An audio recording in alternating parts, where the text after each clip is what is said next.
নমস্কার, আপনাদের সবাইকে স্বাগত। আজ আমি আপনাদের শ্রী জগন্নাথ দেবের শুধু মুখটা তৈরি করে দেখাবো। প্রথমে আমি একটা কার্ডবোর্ড নিয়েছি। আমাদের বাড়িতে কাজ হচ্ছিল, টাইলস কেনা হয়েছিল, তারই কিছু প্যাকেট আমি রেখে দিয়েছিলাম। সেটাকে আমি এরকম রাউন্ড শেপে দুটো কেটে নিয়েছি। বোর্ডগুলো খুব একটা মোটা নয়, তাই আমি একটার উপরে আর একটা লাগিয়ে নিচ্ছি আঠা দিয়ে। মাঝখানটাতে আমি ওয়াল পুটির সাথে আঠা এবং একটু জল মিশিয়ে লাগিয়ে নিচ্ছি। এবার এটার উপর আমি চারদিকেই আঠা দিয়ে পাটের দড়ি লাগিয়ে নেব। আপনারা চাইলে এরকম রাউন্ড শেপের MDF বোর্ড কিনে নিয়ে তার উপরেও কাজটা করতে পারেন,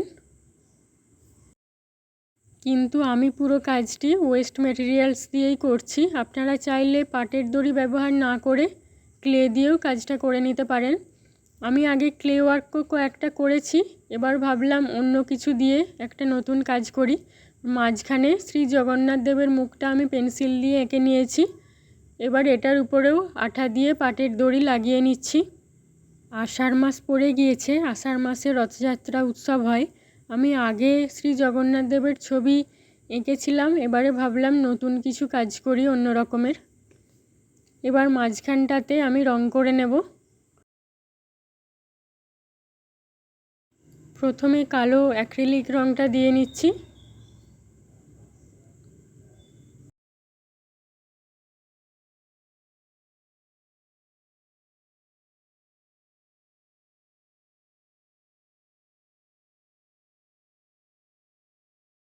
এবারে অন্যান্য রঙগুলিও দিয়ে নেব।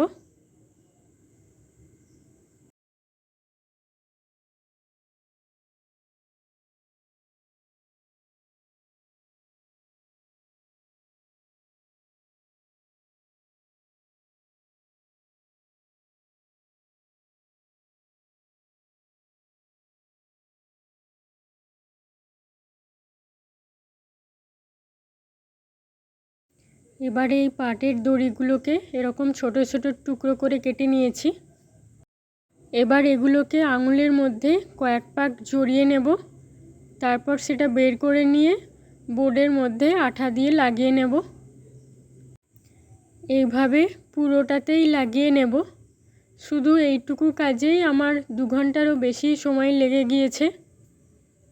এবারে বাকি আরও একটু ফাঁকা যে অংশ আছে বোর্ডের মধ্যে, সেখানটার জন্যও দড়িগুলোকে আরও খুব ছোট ছোট করে কেটে নিয়েছি। সেগুলোকে আঠা দিয়ে লাগিয়ে নেব এই তলার দিকটাতে।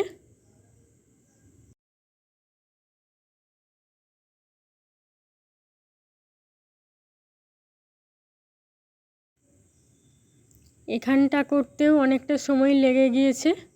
এবারে মুখের যেটুকু অংশ বাকি ছিল চোখটা করে নেব।